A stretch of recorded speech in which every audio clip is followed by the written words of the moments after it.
Saint Petersburg में रूस के अंदर, बिल्कुल वो यूरोप के बॉर्डरिंग एरिया है जहां पर लगभग यूरोप का प्रभाव बहुत अधिक है, पर वैसे रूस का भाग हुआ करता था। रूस का वो वेस्टर्न मोस्ट पार्ट है। वहां पर एक रबी रहता था, बूढ़ा सा, ज्यूस का एक धर्मोपदेशक। तो वहां के बिशप ने अपनी एक मेमोइर्स में यह बात लिखी है कि एक बार मैं उस रबी के पास गया और मैंने उससे कहा कि इतने सैकड़ों सालों से आप लोग लड़ रहे हो, क्या लगता है आपको, क्या विजय मिलेगी? उसने कहा हां, विजय तो जरूर मिलेगी। उसने कहा कहां है विजय? आप लोग सभी जगह तो पिट रहे हो, हार रहे हो, मारे जा रहे हो। तो उसने कहा अभी तो लड़ाई जारी है, खत्म तो नहीं हुई। तो उसने कहा ये खत्म कब होगी? उसने कहा ये लड़ाई तो तभी खत्म होगी जब हम जीतेंगे। इसे कहते हैं मनोबल। The war is on till we are victorious. जब तक हम नहीं जीतेंगे तब तक लड़ाई समाप्त नहीं होगी। उसने और भी सवाल पूछा। उसने पूछा तो आपके पास विजय पाने के लिए क्या है? ना सेना है, ना राज्य है, ना साधन है, और इतनी छोटी सी जनसंख्या है, वो भी दुनिया भर में बिखरी पड़ी है। उसने कहा हमारे पास हमारा मनोबल है, हमारे पास वो इच्छा शक्ति है, वो दृढ़ संकल्प है, और जब तक हमारे पास वो है हमारी लड़ाई जारी रहेगी। तो क्या आपकी सबसे बड़ी चुनौती क्या है? इस पर आकर वो रबी रुक गया।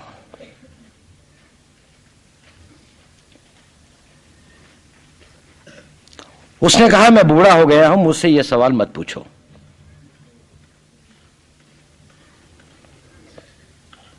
तो उस आर्क बिशप ने इंसिस्ट किया कि बताओ तुम्हारे सामने सबसे बड़ी चुनौती क्या है? उसने कहा मेरे सामने सबसे बड़ी चुनौती है इस आग को अपनी आने वाली पीढ़ियों तक पहुंचाना और इसको जिंदा रखना। क्या मैं इस काम को कर पाऊंगा? क्या हमारी पीढ़ी इस काम को कर पाएगी? सबसे बड़ी चुनौती यह है। बाकी रास्ता तो यह खुद निकाल लेंगी। क्या हम अपने युवा वर्ग में आस्था और विश्वास पैदा कर पाएंगे? शब्दों की आस्था, शब्दों का विश्वास नहीं, आत्मा की आस्था, हृदय का विश्वास। यह पर्यायवाची शब्द नहीं है।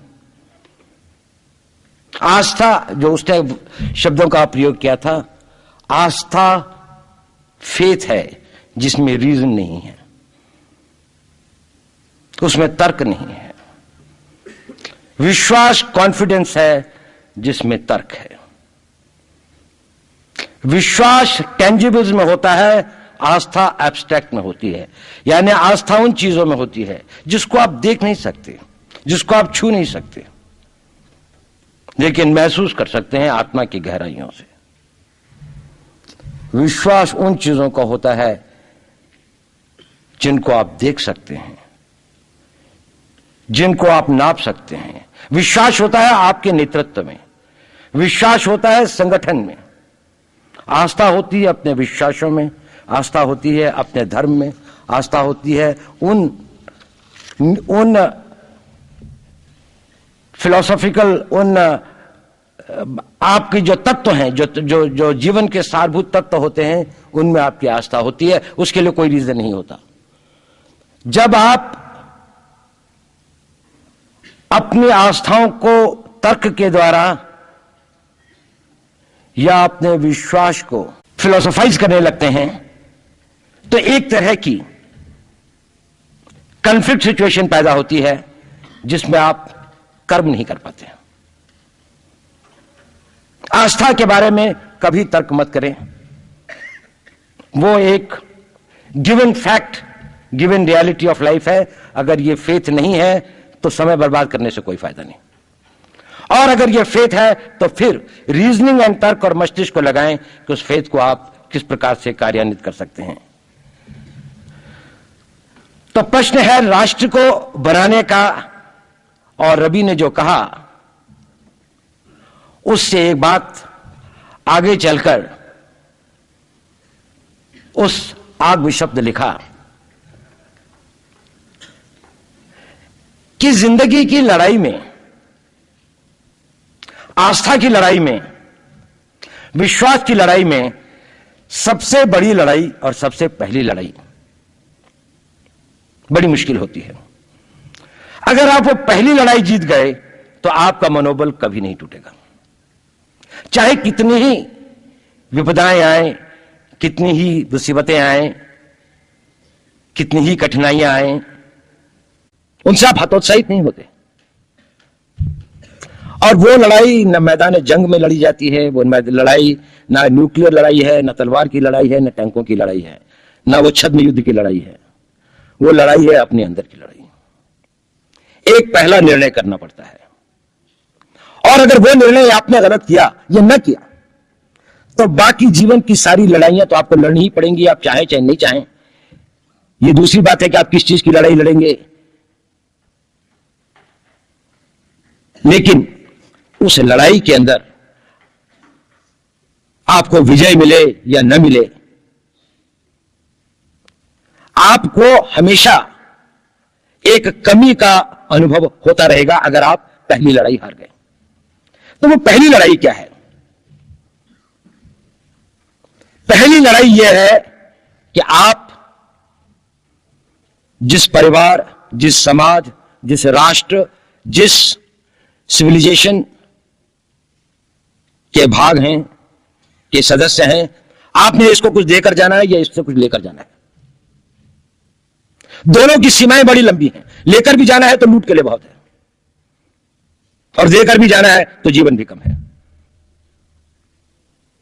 यदि आपने ये पहला निर्णय कर लिया और मन बना लिया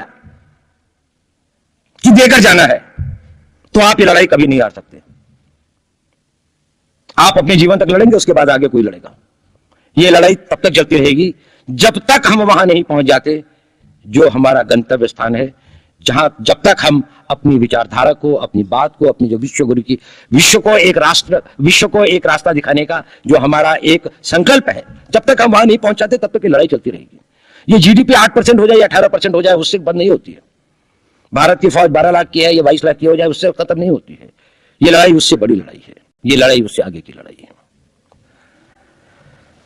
तो ये पहला सिद्धांत है राष्ट्र की अंतर और बाह्य शत्रुओं से लड़ने से पहले अपना मन बनाने की। और मैं आप सब लोगों से पूछता हूं, क्या आप लोग यहां पर यह मन बनाने के लिए, यह प्रतिज्ञा करने के लिए तैयार हैं कि आप जिस परिवार के, जिस समाज के, जिस सभ्यता के और जिस राष्ट्र के सपूत हैं, आप इसको कुछ देकर जाएंगे? आप इसकी हवा लेते हैं, पानी लेते हैं, शिक्षा लेते हैं, कपड़े लेते हैं, वस्त्र लेते हैं, सब कुछ लेते हैं, लेकिन इस सबसे ज्यादा बहुत कुछ आप इस राष्ट्र को देकर जाएंगे। लेना तो है, पर इसीलिए लेते हैं ताकि सक्षम हो सकें, शक्तिशाली हो सकें, इतने मजबूत हो सकें कि देने के लायक अपने आप को मजबूत कर सकें। आप लेते हैं अपने आप को शारीरिक रूप से शक्तिशाली बनाने के लिए, आप लेते हैं अपने आप को मानसिक रूप से शक्तिशाली बनाने के लिए, आप ज्ञान लेते हैं अपने आप को आत्मिक रूप से शक्तिशाली बनाने के लिए। लेकिन ये सब आप इसलिए लेते हैं कि किसी न किसी दिन, किसी न किसी रूप में मैं इस देश को वो देकर जाऊंगा कि जिससे इस देश का, इस राष्ट्र का, इस सभ्यता का, इस धर्म का एक नया आयाम स्थापित हो, एक नया बेंचमार्क स्थापित हो कि जहां तक आप इसको ले गए, आगे से ले जाने वाले रिले रेस के अंदर में आपने इतनी लीड दी अपनी टीम को कि आगे जाने वाली टीम इसको आगे बहुत ले जा सकती है। जिस राष्ट्र के लोगों में राष्ट्र को लौटाने का भाव होता है, राष्ट्र की सेवा का भाव होता है, वही राष्ट्र अमर होता है, वही राष्ट्र शक्तिशाली बनता है, वही विजय को प्राप्त होता है, वही सभ्यता जीवित रहती है। यही है शक्ति का पहला सिद्धांत और सबसे आवश्यक भी। और अंत में हम सब के लिए एक प्रश्न कि हम इस राष्ट्र को क्या देकर जाएंगे।